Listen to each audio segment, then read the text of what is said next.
搀扶长者和行动不便的人，越南面对布洛伊台风来袭不敢大意，不仅关闭港口与机场，更一口气撤离了上万人。根据路透社报道，布洛伊今日清晨登陆所带来的强风豪雨，已造成越南至少1人死亡，12人失踪。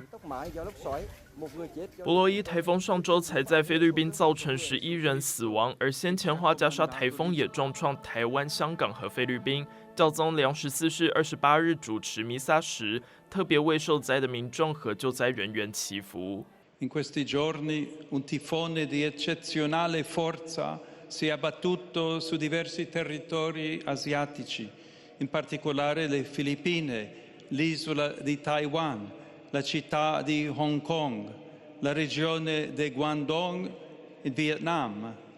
Sono vicino alle popolazioni colpite, specialmente le più povere, e prego per le vittime, i dispersi, le numerose famiglie sfollate, le moltissime persone che hanno subito disagi,